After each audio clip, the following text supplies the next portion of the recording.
네, 관리형 서비스로 쉽게 구축하는 빅데이터 플랫폼이라는 주제로 브라운백 시작해 보도록 하겠습니다. 네, 세미나에 앞서서 브라운백에 대해서 짧게 소개해 드리도록 하겠습니다. 점심시간에 하는 캐주얼 미팅 혹은 세미나를 브라운백이라고 하는데요. 해외에서는 갈색 봉지에 점심을 챙겨와서 먹는 경우가 많은데 이렇게 갈색 봉지에 챙겨온 점심을 먹으면서 편안하게 미팅하는 것을 브라운백 미팅이라고 합니다. 따라서 저희 네이버 클라우드도 평일 교육 참석이 힘든 분들을 대상으로 점심시간을 활용한 기술 세미나 브라운백을 매달 진행하고 있습니다. 네, 목차인데요. 빅데이터 플랫폼에 대해서 간단하게 개요를 설명드리고 데이터 파이프라인 구성 요소, 빅데이터 플랫폼 트렌드, 그리고 저희 네이버 클라우드 플랫폼에서 완전 관리형 빅데이터 상품들을 설명드리도록 하겠습니다. 장표 왼쪽을 보시면 디바이스 센서의 폭발적인 증가를 확인하실 수 있습니다. 2020년에 9.9억 개의 센서 수가 2025년에는 21억 개의 수로 빠르게 증가하고 있는 것을 확인하실 수 있고요. 단순히 이러한 데이터의 증가는 디바이스 혹은 애플리케이션이 증가하는 숫자만큼 증가하는 거라고 생각하실 수도 있지만 한 개의 디바이스에 장착되는 장비들의 수도 폭발적으로 증가를 하고 있습니다.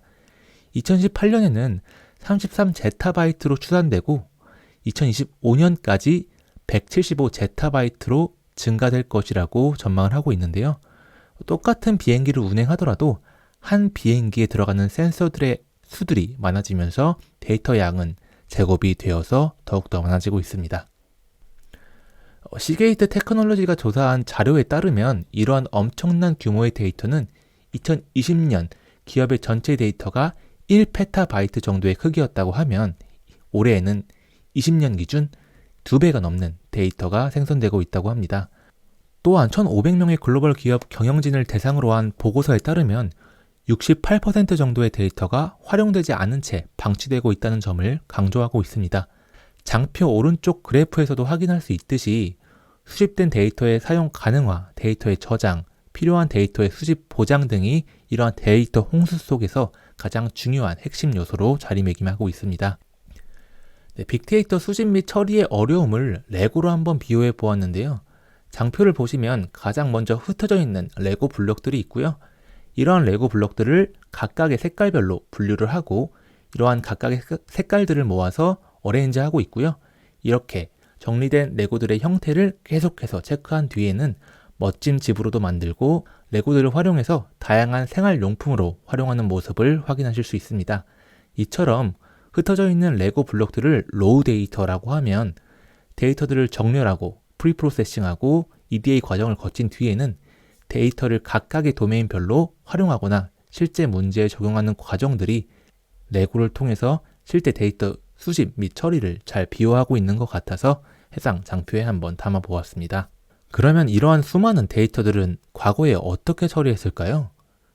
전통적인 데이터 처리 방식을 한번 그림으로 살펴보면 먼저 클라이언트가 정보를 입력하면 웹서버가 DB에 정보를 입력하거나 수정, 조회하게 됩니다. 이러한 아키텍처는 3티어 아키텍처로도 지금 많이 사용하고 있는데요. 은행 등과 같은 처리가 중요한 트랜잭션에서 활용되고 있는 가장 기본적인 아키텍처이기도 합니다. 하지만 인터넷의 보급으로 세계 곳곳으로부터 액세스되는 시스템이 증가함에 따라서 클라이언트에서 서버로, 서버에서 DB로의 로우 레이터시로 인해서 전통적인 RDB의 한계가 존재하게 되었습니다. 네, 이렇게 축적된 데이터를 처리하기 위해서 기존과는 다른 하둡과 NoSQL이 각각의 다른 충족을 위해 탄생하게 되었습니다. 하둡과 NoSQL을 살펴보기에 앞서서 과거에 구글에서는 고민이 있었습니다.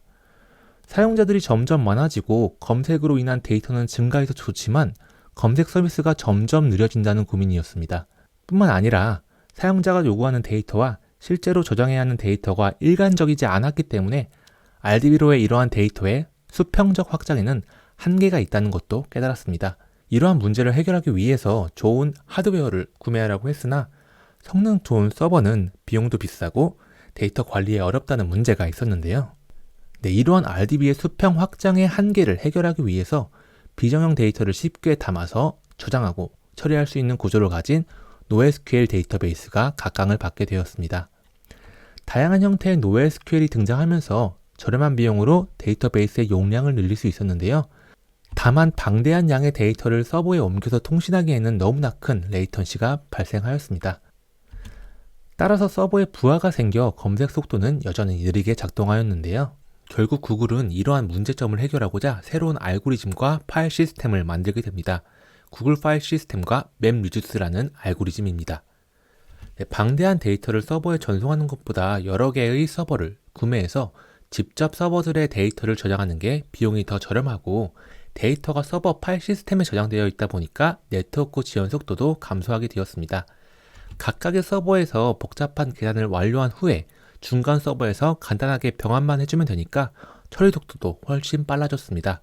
이러한 방식이 오픈소스화 되어서 하드웨어 파일 시스템, 줄여서 HDFS가 되었습니다.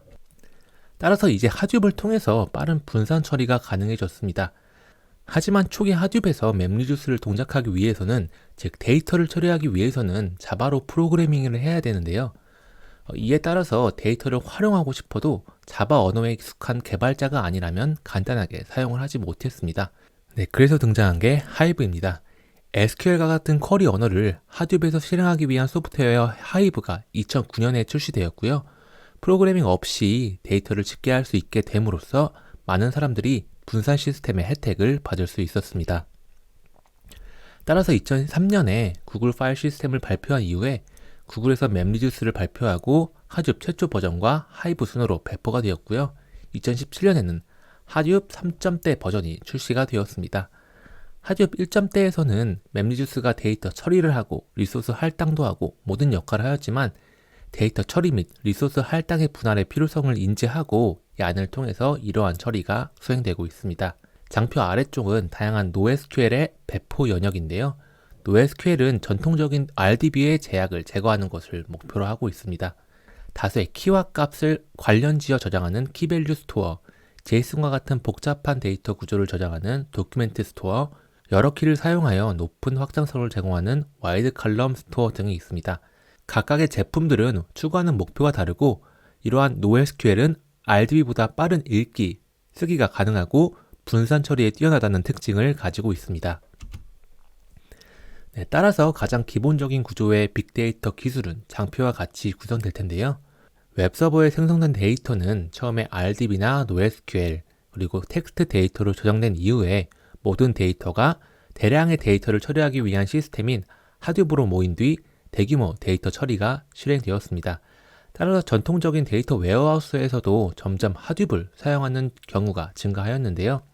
여기서 하드웹은 하이브를 포함하는 하드웹 에코시스템을 말하며 하드웹의 도입을 기술적으로 지원하는 비즈니스가 등장하였고 이때부터 빅데이터라는 키워드가 많은 언급이 되었습니다.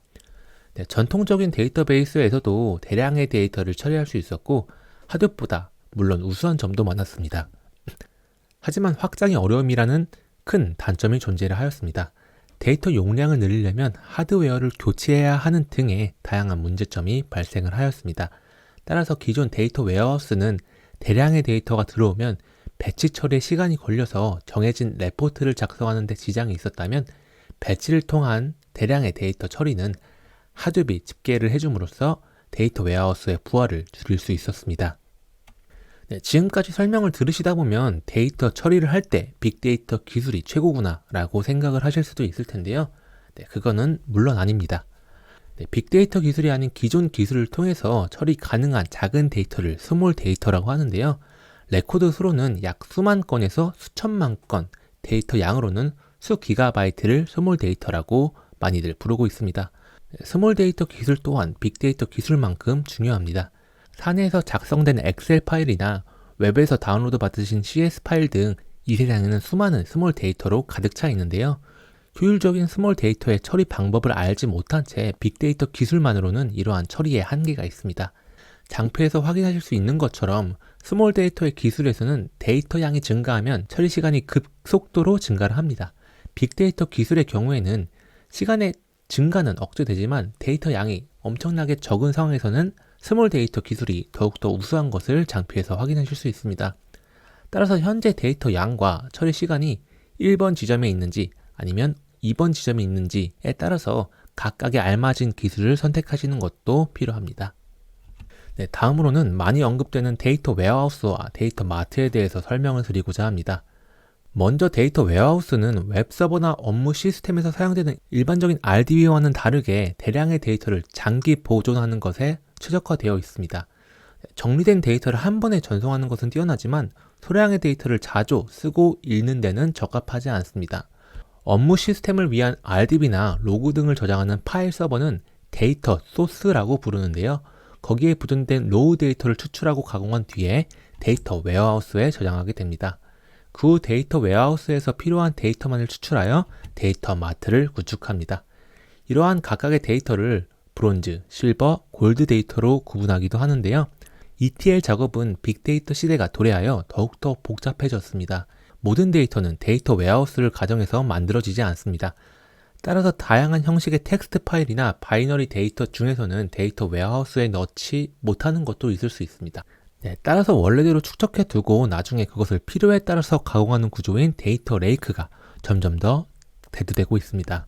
따라서 데이터 레이크와 데이터 웨어하우스에 따라서 데이터 처리 순서도 달라지게 되는데요. 전통적인 ETL 과정에서는 데이터 웨어하우스에 적재하기 위해서 각각의 소스로부터 데이터를 추출해서 데이터들의 형식에 맞게 변형한 후에 적재를 하였다면 데이터 레이크에서는 ELT 과정, 소스에서 데이터 레이크로 적재를 한 뒤에 원하는 형식으로 데이터를 변형하게 됩니다. 이렇게 데이터 레이크와 웨어하우스에서 원하는 데이터를 추출하여 마트를 구성하고 초단위 응답을 받게 될 텐데요. 이러한 응답은 빠른 데이터 마트 구축에 필수적으로 필요하게 됩니다. 그럼 어떻게 초단위 응답을 보장하는 데이터 마트를 구축할 수 있을까요? 첫 번째로는 모든 데이터를 메모리에 옮김으로써 빠른 응답이 가능할 겁니다. 최근에는 수 기가바이트에서 수십 기가바이트의 메모리를 제공하는 것이 어렵지 않아서 그에 들어맞는 정도의 데이터 양이면 그다지 지연이 발생하지 않을 겁니다. 두 번째로는 RDB를 활용하는 건데요. RDB는 원래 지연이 적고 많은 수의 클라이언트가 동시에 접속해도 성능이 나빠지지 않기 때문에 많은 사용자가 실제로 운영 환경에서 데이터 마트로 RDB를 활용하고 있습니다. 하지만 RDB도 메모리가 부족하면 급격한 성능 저하가 발생하게 됩니다. 세 번째로는 고속화를 위해 압축과 분산을 사용하게 될 겁니다. 이러한 아키텍처를 MPP라고도 하며 대량의 데이터 분석을 위한 데이터베이스로 널리 사용되고 있습니다. 마지막으로는 열지향 데이터베이스를 통해 칼럼 단위 데이터 압축을 하는 것입니다. 일반적인 DB는 행지향인데 열지향 데이터베이스를 통해서 데이터 압축을 하여서 디스크의 I/O를 줄일 수 있습니다. 이렇게 빅데이터 기술이 발전함에 따라서 다양한 고려사항들이 등장하고 이러한 고려사항 또한 보장이 되어야 합니다. 이러한 데이터 처리의 변화에 발맞춰서 데이터 관련 직무도 빠르게 변화를 하고 있습니다. 여기서 중요한 점은 각각의 회사마다 정의한 롤들이 다르다는 점을 유의하셔야 되고요. 데이터가 수집되고 나서 데이터 엔지니어 분들이 데이터 파이프라인을 생성하게 됩니다. 생성해서 DB까지 저장하기도 하고요. 이러한 데이터 파이프라인을 통해서 제플린이나 휴, 슈퍼셋, 키바나와 같은 다양한 툴들을 활용해서 대시보드, BI 등의 데이터 분석을 데이터 분석가들이 진행하게 됩니다. 다양한 애플리케이션 및 인베디드 시스템에서 활용하실 수 있도록 머신러닝 엔지니어 분들은 개발된 모델을 서빙해서 데이터 파이프라인에 함께 구현을 하고 이러한 실시간으로 처리되는 모델의 성능 및 개선, 모니터링을 하게 됩니다. 이러한 모델은 데이터 사이언티스트 분들이 연구를 통해서 모델링을 할 텐데요. 요즘에는 조직마다 데이터 팀이 생기고 데이터 민주화가 진행됨에 따라서 데이터를 통한 의사결정이 이루어지며 클라우드의 발전으로 이러한 데이터 관련 직무는 더욱더 세분화되고 있습니다. 그럼 이러한 다양한 빅데이터 기술들에 대해서 다양한 예시와 함께 조금 더 자세하게 설명해 보도록 하겠습니다. 이제 거리두기가 끝난 기념으로 오랜만에 영화를 보고자 영화를 예매했다고 한번 가정을 해보겠습니다. 영화를 예매하고 난 뒤에 제가 가지고 있는 신용카드 중에서 영화 할인이 되는 신용카드가 있다는 것을 알게 되어서 기존의 예매를 취소하고 할인되는 카드로 다시 예매를 진행을 하였습니다. 예매를 진행하고 나니까 몇 초 전에 환불한 자리가 이미 매진되어 있는 겁니다. 처음에는 다른 분들이 이미 예매를 진행한 줄 알았는데 알고 보니까 실시간 처리가 아닌 배치 처리로 진행되다 보니 10분에서 15분 이후에 다시 해당 자리가 뜨는 것을 확인할 수 있었고요. 이러한 실시간 처리가 아닌 배치로 처리되다 보면 불편한 점이 생길 수 있고요. 따라서 요즘에는 실시간 처리를 위한 빅데이터 기술 또한 매우 중요하게 다뤄지고 있습니다. 다양한 빅데이터 기술이 등장해서 수많은 데이터를 데이터 웨어하우스 혹은 레이크에 적재하고 마트를 구성해야 한다는 개념은 등장하였지만 실질적으로 데이터를 바라보는 실무자들은 원하는 데이터를 쉽게 가져올 수 없었고 데이터를 분석하기 위해서 직접 데이터를 처리해야 하는 일도 허다했으며 스케줄링 없이 수동으로 데이터들을 처리해야 되거나 이러한 로컬 PC의 한계로 다양한 어려움들이 존재하고 있었습니다. 네, 이러한 문제들은 클라우드의 발전과 데이터 센트릭 의사결정의 중요성과 같은 다양한 이슈들로 하나하나 해결되고 있는데요. 네, 따라서 이러한 문제들을 해결하기 위해서 스트리밍 데이터가 추가된 앞에서 살펴본 데이터 파이프라인을 다시 한번 쉽게 시각해 보면 벌크형 데이터의 경우에는 배치 처리를 해서 데이터 레이크나 웨어하우스에 적재가 될 테고요. 스트리밍 데이터는 카프카 및 스파크 스트리밍과 같은 툴들을 통해서 스트리밍 처리가 됩니다. 이렇게 스트리밍 처리가 된 데이터들은 분산 스토리지에 적재될 수도 있고 시계열로 처리되어서 활용되기도 합니다. 스트리밍과 벌크형 데이터들이 적재된 분산 데이터는 RDB 데이터 마트를 통해 처리되고 과거에는 크론을 통해 처리되던 이러한 일련의 과정들이 다양한 대그를 구성함으로써 워크플로우 툴들을 통해 관리되어집니다.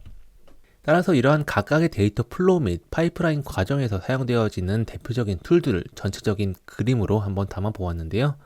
먼저 소스들이 즉 데이터들이 인제스트 되면 메시지 큐라는 곳에서 데이터를 받게 됩니다. 데이터를 받아서 다른 곳으로 데이터를 보내게 될 텐데요. 배치 처리 엔진으로 보낼 수도 있고 스트리밍 엔진으로 보낼 수도 있을 겁니다. 또한 이러한 데이터들을 제플린과 휴와 같은 대시보드를 통해서 스파크와 스칼라와 같은 언어들로 시각화 및 분석을 하실 수도 있고요.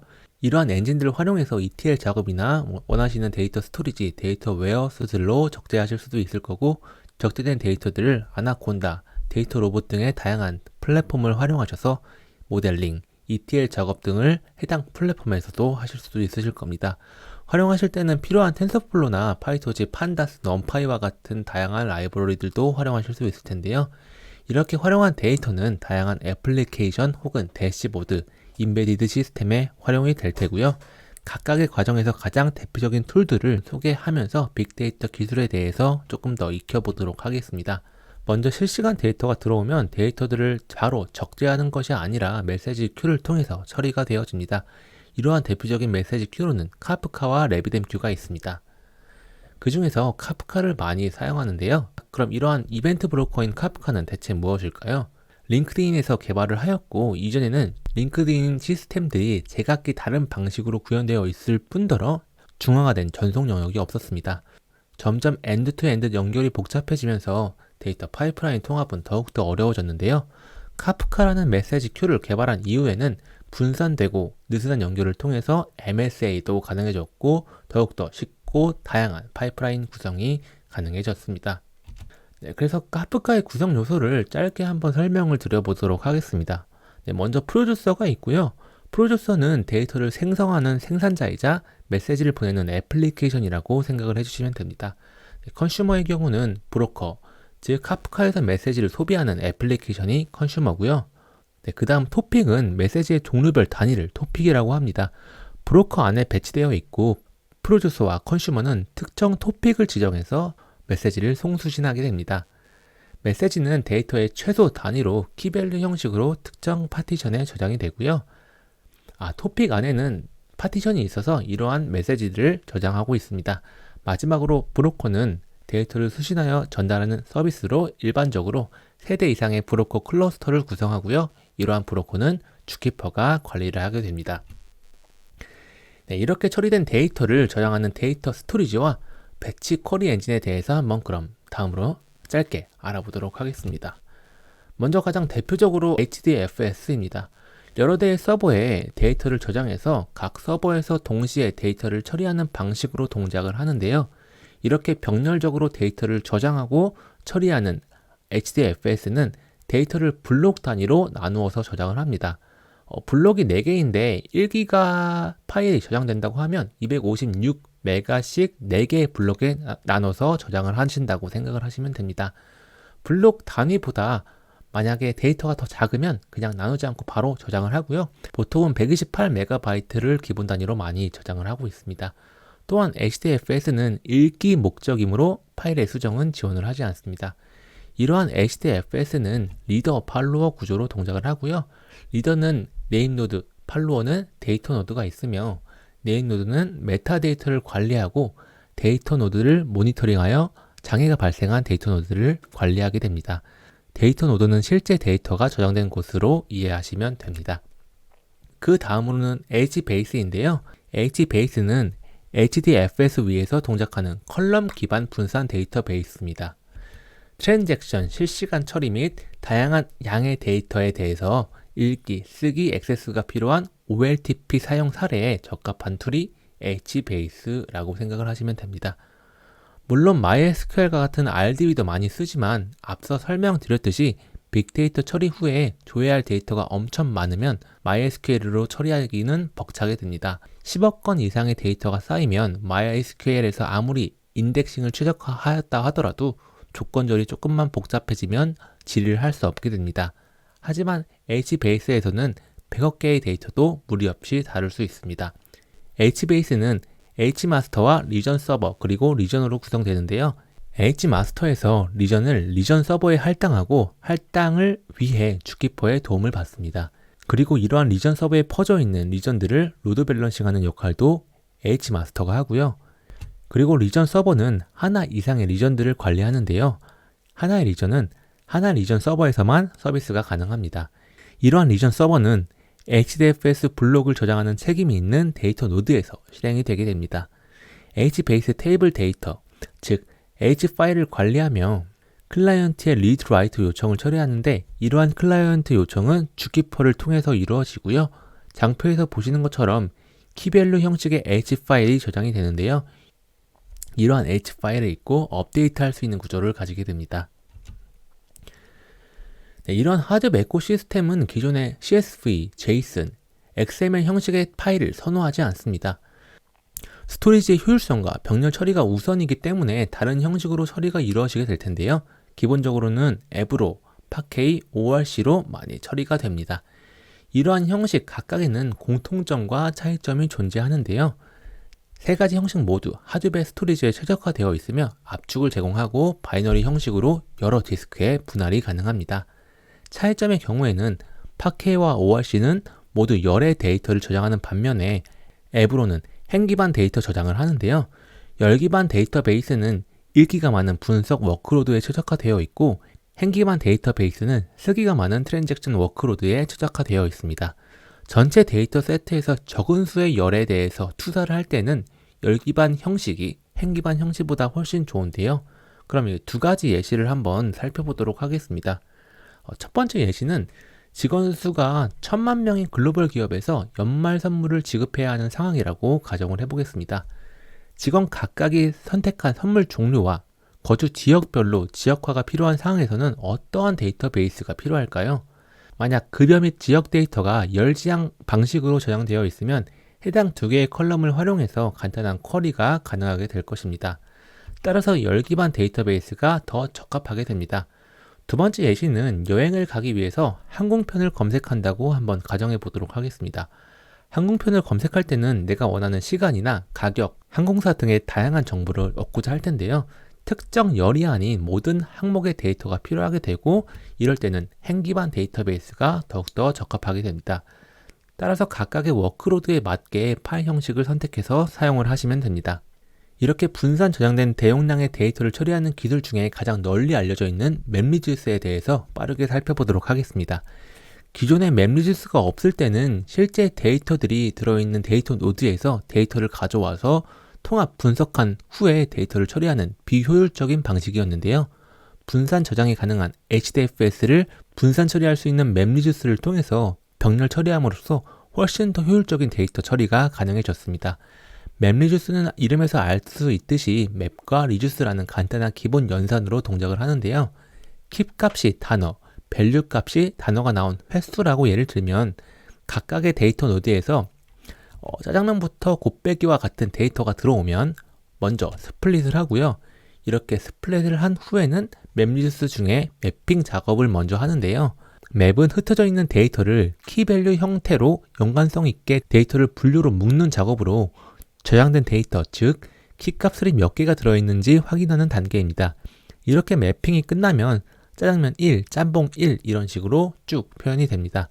그러면 셔플링 작업을 통해서 동일한 키들끼리 묶어주고요. 마지막으로 리듀스를 거쳐서 데이터를 추출하게 됩니다. 중복 데이터를 제거하고 원하는 데이터를 추출하면 장표에서 보시는 것과 같은 아웃풋이 도출되는 것이 맵리듀스의 가장 간단한 동작 원리라고 생각을 하시면 됩니다. 분산 파일 시스템과 리소스 관리자 아키텍처를 정리하면 다음과 같습니다.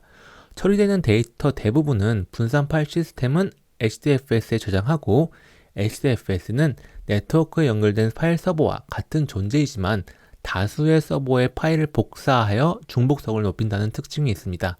또한 하둡 2.0 버전부터 등장한 YAN은 애플리케이션이 사용하는 CPU 코어와 메모리를 컨테이너라고 불리는 단위로 관리를 하게 됩니다. 따라서 분산 애플리케이션을 실행하면 YAN이 클러스터의 전체 부하를 보고 비어있는 호스트로부터 컨테이너를 할당하게 됩니다. 이러한 맵리듀스도 YAN에서 동작하는 분산 애플리케이션 중에 하나이며 분산 시스템에서 데이터를 처리하게 됩니다. 뿐만 아니라 하이브 또한 SQL을 이용해 쉽게 맵리듀스를 사용할 수 있기 때문에 실행 특성은 맵리듀스에 의존을 하고 있습니다. 맵리듀스의 경우에는 대량의 데이터는 읽을 수 있지만 작은 프로그램을 실행하면서 오버헤드가 너무 크기 때문에 몇 초 안에 끝나버리는 쿼리 실행에는 적합하지 않습니다. 이를 계승한 하이브 역시 마찬가지고요. 따라서 하이브를 가속화하기 위한 노력의 하나로 개발된 것이 아파치 태즈인데요. 맵리듀스를 보시면 스테이지가 끝날 때까지 다음 처리를 진행할 수 없는 것을 확인하실 수 있으실 겁니다. 반면에 태즈에서는 스테이지의 종료를 기다리지 않고 처리가 끝난 데이터를 차례대로 후속 처리에 전달함으로써 쿼리 전체 실행 시간을 단축하게 됩니다. 하이브를 고속화하는 것이 아니라 처음부터 대화형 쿼리 실행만을 전문으로 하는 쿼리 엔진도 개발이 되었습니다. 대표적으로 아파치 임팔라와 프레스토인데요. 따라서 맵리듀스에서는 테이블 생성 및 분산 처리로 하이브가 많이 사용되고 데이터 마트에서의 쿼리를 처리할 때는 이러한 대화형 쿼리 엔진을 많이 활용합니다. 정리를 하자면 대량의 비구조 데이터를 가공하는 무거운 배치 처리에는 높은 처리량으로 리소스를 활용할 수 있는 하이브를 이용하는 한편 그렇게 해서 완성된 구조화 데이터를 대화식으로 짓게 할 때는 지연이 적은 임팔라나 플레스토가 적합합니다. 요즘에는 플레스토를 대신해서 트리노도 많이 사용을 하고 있습니다. 그리고 스파크의 경우에는 대량의 메모리를 활용해서 고속화를 시도하는데요. 컴퓨터 하드웨어 메모리의 양이 증가하면서 메모리상에 올린 상태로 처리가 가능하게 됩니다. 이렇게 HDFS, HBase, 맵리듀스 등을 알아보았다면 마지막으로 워크플로우 매니지먼트 툴과 비주얼라이제이션 툴들을 알아보도록 하겠습니다. 에어플로우는 에어비앤비에서 개발한 워크플로우 스케줄링 모니터링 플랫폼으로 실제로 데이터 처리가 이루어지는 곳은 아닙니다. 따라서 에어플로우는 워크플로우 작성 모니터링 작업을 프로그래밍으로 할 수 있게 해주는 플랫폼이라고 생각을 하시면 됩니다. 에어플로우를 통해서 파이썬 코드를 작성해서 워크플로우를 관리하실 수도 있고 콘솔을 통해서 관리하실 수도 있어서 버틀넥과 작업별 소요 시간을 체크하실 때 유용하고요. 마지막으로 다양한 벤더들과도 호환이 가능합니다. 구성 요소로는 에어플로우 웹서버와 에어플로우 스케줄러가 있는데요.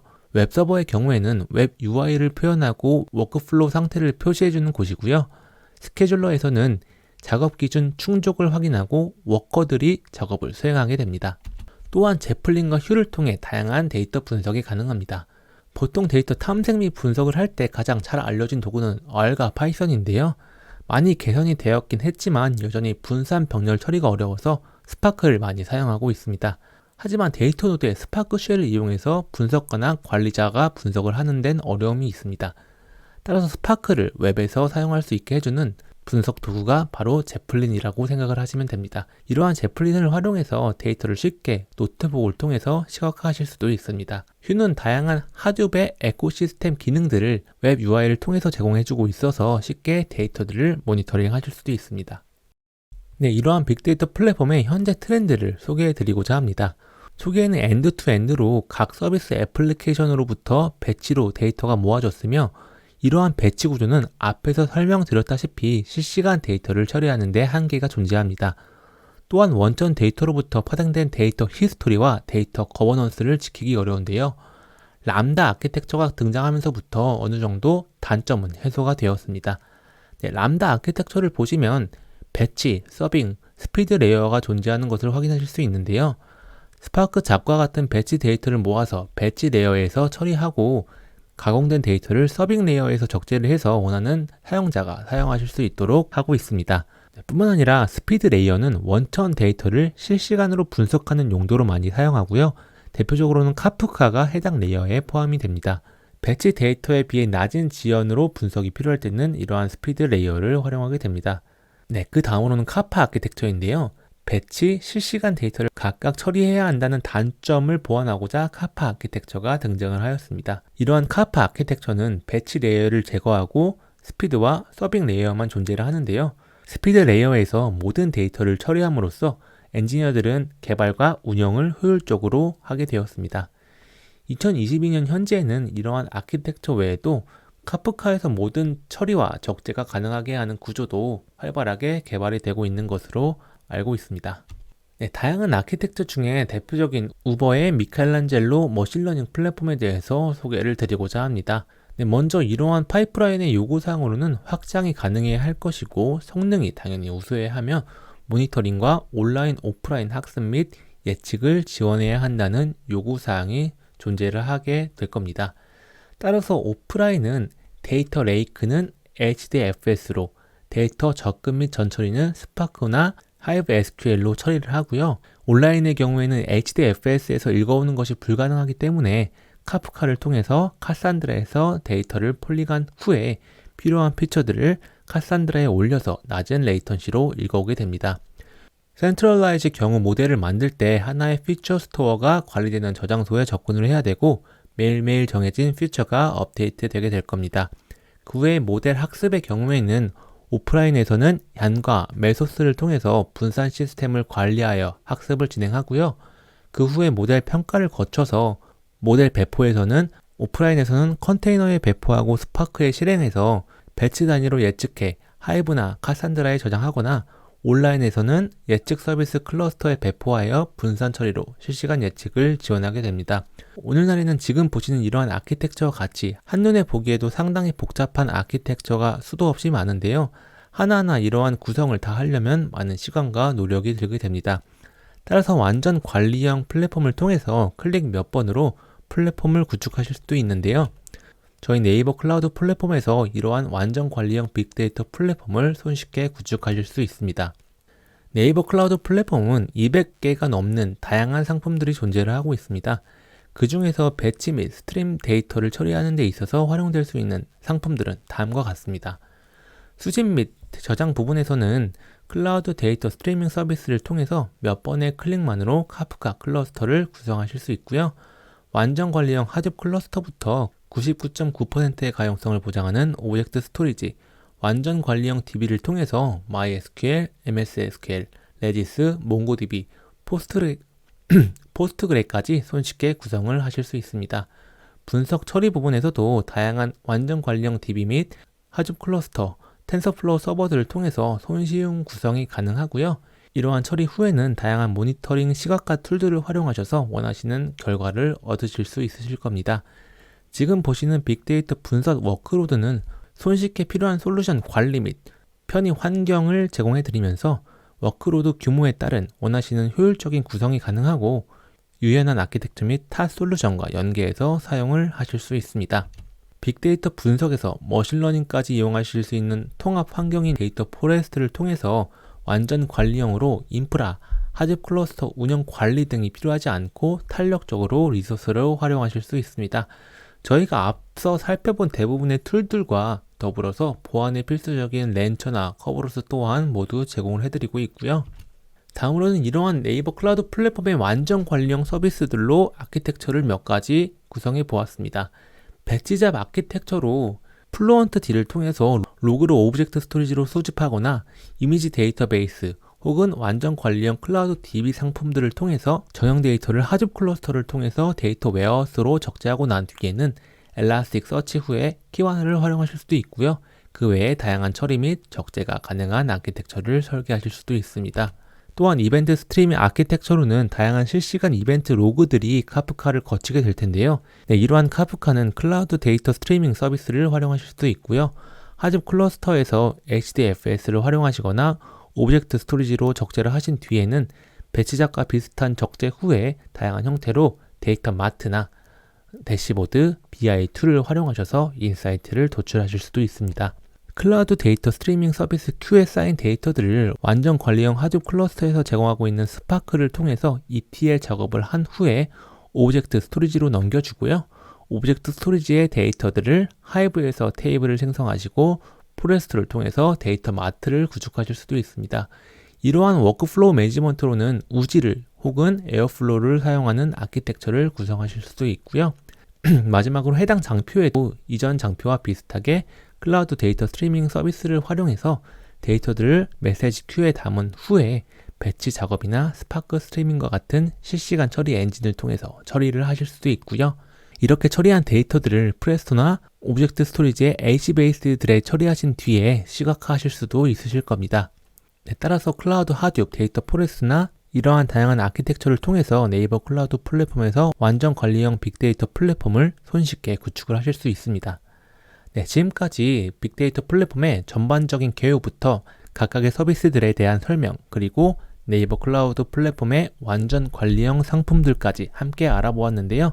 다음 시간에도 더욱더 풍부하고 알찬 내용들로 찾아뵙도록 하겠습니다. 감사합니다.